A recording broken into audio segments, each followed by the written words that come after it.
नमस्कार बच्चों आज हम पंचमः पाठः अस्माकं प्रियमित्राणि पक्षिणः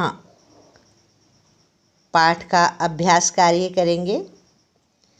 अभ्यास कार्य करने से पहले हम बच्चों एक बार फिर से संस्कृत और हिंदी दोनों में पक्षियों के नाम को जानेंगे। तो सब बच्चे मेरे साथ बोलेंगे, जिससे कि हमें जो है रिवाइज हो जाएगा, याद आ जाएगा और अभ्यास करने में हमें आसानी हो जाएगी। तो सब बच्चे बोलिए। शुकः शुकः तोता, काकः काकः कौवा, उल्लुकः उल्लू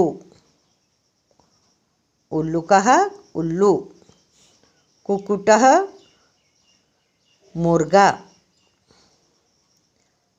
चटका चिड़िया, मयूरः मोर, कपोतः कबूतर, पीकः कोयल, हंसः हंस, हंस को हम बत्तख भी बोल सकते हैं, बकः बगुला। तो बच्चों आपने चित्र के माध्यम से ये जाना कि ये संस्कृत में इन शब्दों को क्या कहते हैं। तो आपको अब तक याद हो चुके हैं ये संस्कृत में और हिंदी में पक्षियों के नाम। तो इसी पर आधारित जो है हमारा आगे का अभ्यास है। इस अभ्यास कार्य को करते हैं। सब बच्चे निकालिए नेक्स्ट पेज नंबर 25। अभ्यास कार्य। अभ्यास कार्य में सबसे पहले आपने चित्रों को देखना है। चित्र को देखकर आपने अपने आप यहाँ पे उदाहरण लिखे हुए हैं, आपने इनकी तरफ ध्यान नहीं देना, आपको इनको जो है छुपा लेना है। और उसके बाद जो है आपने कोशिश करनी है कि अपने आप बताएं कि आपको इनके संस्कृत में नाम आते हैं या नहीं आते हैं। तो तब आपने कार्य करना है। तो अब ये चित्र देखेंगे। ये चित्र किस चीज़ का? कौवा। कौवे को संस्कृत में क्या बोलते हैं? काकः। तो यहाँ पर हम पढ़ेंगे एषः। एषः आपने स्वर नाम पढ़े थे हमने पीछे पाठ नंबर 2 में। एषः, एषा और एतत् 3 बताए थे मैंने आपको। तो एषः जो है कहाँ पे लगता है? पुल्लिंग में लगता है। पुल्लिंग यानी कि पुरुष जाति का जहाँ पर बोध होता है। तो यहाँ पर ये कौवा क्या है? ये कौवा जो है पुरुष जाति का बोध करा रहा है। तो यहाँ पे इसलिए एषः लगा है। तो अब आप नेक्स्ट यहाँ पर ध्यान दीजिए। एषः डैश अस्ति। यह डैश है। क्या है ये? काकः। तो इसको फिर यहाँ लिखेंगे काकः। एषः काकः अस्ति। यह कौवा है। अब नेक्स्ट हमने ख को चित्र को देखना है। चित्र क्या है? मोर का है। मोर को संस्कृत में क्या बोलते हैं? मयूरः। तो अब ख जो है हम पढ़ेंगे एषः डैश अस्ति। यह डैश है। एषः मयूरः अस्ति। यह मोर है। नेक्स्ट ग। पहले चित्र देखेंगे। ये किसका है? कबूतर। कबूतर को क्या बोलते हैं संस्कृत में? कपोतः। तो एषः यह डैश अस्ति है। एषः कपोतः अस्ति। यह कबूतर है। फिर से देखिए चित्र को। नेक्स्ट घ। ये चित्र क्या है? तोता है। तोता को क्या बोलते हैं हम संस्कृत में? शुकः। तो नेक्स्ट एषः यह डैश अस्ति है। एषः शुकः अस्ति। यह तोता है। नेक्स्ट चित्र देखेंगे। ये क्या है? उल्लू। उल्लू को संस्कृत में क्या बोलते हैं? उल्लुकः। तो यहाँ फिर पढ़ेंगे हम एषः डैश अस्ति। यह डैश है।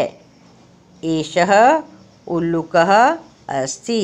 यह उल्लू है। नेक्स्ट च को हमने चित्र देखिए क्या है ये, बकः। तो यहाँ पर वाक्य को पढ़ेंगे, एषः डैश अस्ति, यह डैश है। एषः बकः अस्ति, यह बगुला है। नेक्स्ट चित्र देखें, क्या है ये? हंसः, हंसः, हंस या बत्तख भी बोल सकते हैं। एषः डैश अस्ति, यह डैश है। एषः हंसः अस्ति, यह हंस है। नेक्स्ट आ जाइए, यहाँ पर ये सब बच्चों को मेरे ख्याल से समझ आ गई होगी, क्योंकि हमने पक्षियों के नामों को हमने संस्कृत में जान लिया है कि क्या बोलते हैं, हमें याद भी हो गए हैं, तो हमने उसी आधार पर इस खाली स्थान को भर दिया है। तो नेक्स्ट आ जाइए प्रश्न नंबर 2। अब देखिए प्रश्न नंबर 2 में यहाँ पे है प्रश्न मेलनम कूरत। मेलनम यानी कि आपस में मिलाओ, मिलान करो। शुकः, क शुकः, ख बकः, ग काकः। दूसरी साइड पे लिखा हुआ है श्वेतः, कृष्णः, हरितः। अब आपने इनको आपस में ऐसे नहीं लकीरें नहीं लगानी, आपने लाइंस नहीं खींचनी। इसमें जैसे क ख ग है तो इनके पीछे ही क ख ग लिखेंगे। शुका तोता होता है, बका क्या होता है? बगुला होता है, और काका कौवा। अब यहाँ पर रंगों के नाम दिए हुए हैं, श्वेतः सफ़ेद, कृष्णा काला, हरिता हरा। तो अब हमने इनके साथ इनके रंगों को आपस में मिलाना है। शुका कैसा कलर होता है? शुका का हरिता, तो हरिता के पीछे हम क्या लिखेंगे? क। बका बगुला कैसा होता है? श्वेत, सफ़ेद होता है। श्वेता, श्वेत को क्या बोलते हैं? सफ़ेद को श्वेतः, ख लिखेंगे इसके पीछे। ग काका कौवा कैसा होता है? काला, तो यहाँ पर काले को क्या बोलते हैं? कृष्णः। क्या बोलते हैं काले को? कृष्णः। तो ग में हमने कौवे का कृष्णा के लगाया, तो हमने यहाँ इस कृष्णा के आगे ग लिख दिया। तो इस प्रकार से शुकः हरितः, बकः श्वेतः, काकः कृष्णा, इनके आगे ख ग और क को हमने दर्शा दिया। इस प्रकार से हमने इनको आपस में मिलाना है, लाइनें नहीं खींचनी है, क ख ग ही लिखना है। जैसे दिया हुआ है नंबर, जो जैसे दिए हुए हैं वैसे ही हमने लिखनी है। समझ आ गई सब बच्चों को? नेक्स्ट आ जाइए प्रश्न नंबर 3। उदाहरणानुसारम, उदाहरण के अनुसार शब्द निर्माण, शब्द का निर्माण कुर्वत करो। अब यहाँ पर देखिए ये सीढ़ी सी बनी हुई है, बिल्कुल आसान चीज़ है, बिल्कुल है ना। सीढ़ी बनी हुई है, एक उदाहरण दे रखा है हंसः, एक बॉक्स में ह हन और दूसरे बॉक्स में सह, हंसः। इकट्ठा पढ़ेंगे तो क्या बन जाएगा? हंसा। अब आपने जो है पक्षियों के नाम को पढ़ा, आपको पता है कि ब से कौन सा स्टार्ट होता है पक्षी का नाम? बकः। तो यहाँ पे ब कह, बकः, बगुला। अब इसमें क्या लगाएंगे? पी लिखा हुआ है तो क्या बन जाएगा? पीकः। कह लगाया, कह, पीकः, कोयल। का लिखा हुआ है, का के साथ क लगा दिया तो काकः, काकः, कौवा। यहाँ पे शू लिखा हुआ है, पीछे क्या लगा दिया? कह, शूकः। तो अब देखिए इन चारों को फिल करने के लिए सबके पीछे का ही का प्रयोग हुआ है ना। तो हमें पता है शूकः तोता होता है, काका कौवा होता है, पीका क्या होता है? कोयल होती है, बका क्या होता है? बगुला होता है, हंसा हंस।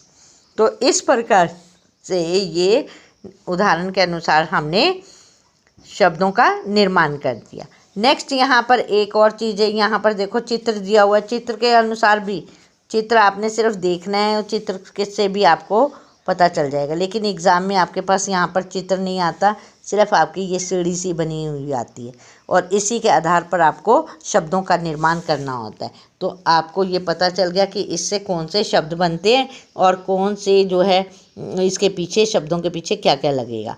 तो बिल्कुल आसान है, सबको आ गया। हाँ जी, इसी पर आधारित एक नेक्स्ट अगला प्रश्न भी है इसमें। अगला प्रश्न क्या है? प्रश्न नंबर 4, खगा नाम पक्षियों के नामानी नाम लिखत लिखो येषाम उनके अंते अंत में कह वर्ण वर्ण भवती होता है।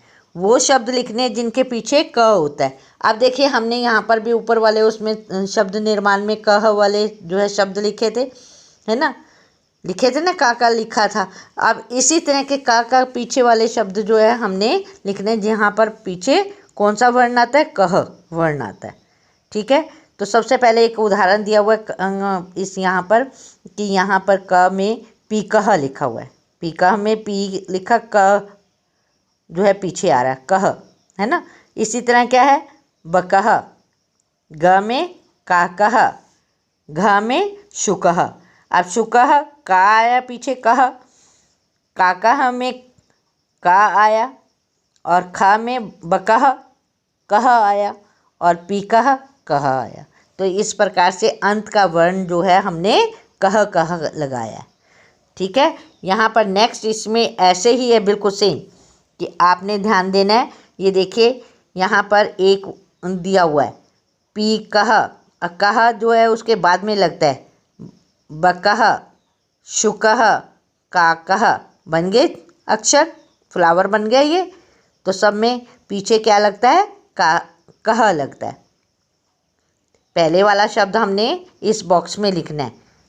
पीछे वाला लिखा हुआ है कह, और इसमें पहले वाला लिखा हुआ है। पहले वाला जैसे पी लिखा हुआ है, कह बॉक्स में है ना।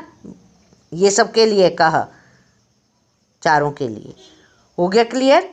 बिल्कुल आसान है, कहीं मुश्किल नहीं है इसमें। हर तरह से चारों तरफ से ये बिल्कुल आसान सा बनता है कि हमने पी कह, शुकह, काकह, बकह, इस प्रकार से हमने इनको लिखा है। नेक्स्ट आ जाता है प्रश्न नंबर 5। प्रश्न नंबर 5 में जो है आपने ध्यान देना है कि यहाँ पर चित्र भी देख लीजिए एक बारी, फिर उसके बाद प्रश्न समझेंगे आप। पाठे, पाठ में प्रदत्तम पढ़कर, चित्रम, चित्र को दृष्टवा देखकर, रिक्त स्थानानि खाली जगह पूर्यत, पूरी करो। ठीक है, पाठे प्रदत्तम चित्रम दृष्टवा रिक्त स्थानानि पूर्यत। पाठ को पढ़कर, चित्र को देखकर खाली स्थान पूरे करो। अब देखिए क डैश नृत्यति, कौन नाचता है? बताया था आपको कौन नाचता है? मयूरः, मोर नाचता है। मयूरः नृत्यति। नेक्स्ट ख डैश मधुरम गायति, कौन मीठा गाता है? कोयल गाती है ना, कोयल को क्या बोलते हैं? पीकः, पीकः मधुरम गायति। नेक्स्ट ग डैश कूजयति, कौन कूजता है, कौन कूकता है? सारिका, सारिका मैना, है ना। सारिका जो है मैना को बोलते हैं। सारिका बहुत अच्छा गाती है ना। सारिका कूजती। डैश मरीचिकाम खादती, मरीचिकाम होता है मिर्च। डैश मिर्च खाता है, कौन खाता है मिर्च? शुकः, तोता। शुकः मरीचिकाम खादती, तोता मिर्च खाता है ना। डैश जले तैरती, जल में तैरता है, कौन तैरता है? हंसः, हंसः जले तैरती। यहाँ पे हंसः बत्तख जो है वो तैरती है, बगुला नहीं तैरता है ना। बगुला के लिए नहीं आएगा। हंसः जले तैरती। नेक्स्ट डैश रात्रौ जागृति, रात को कौन जागता है? उल्लू जागता है। उल्लू को क्या बोलता है? उल्लूकः, उल्लूकः रात्रौ जागृति, जागता है। उल्लू रात को जागता है। देखो, आपको अगर संस्कृत की हिंदी आपको ये पता होगी तभी आप शब्दों को लिख पाओगे, तभी पक्षियों के नाम आप जो है लिख पाओगे। 6 डैश मत्स्यम खादती, मछली खाता है। कौन खाता है मछली? डैश कौन? बकह, बका बगुला, बगुला क्या है? मछली खाता है। बकह मत्स्यम खादती, बगुला मछली खाता है। तो इस प्रकार से आपने ये खाली स्थान भरने हैं।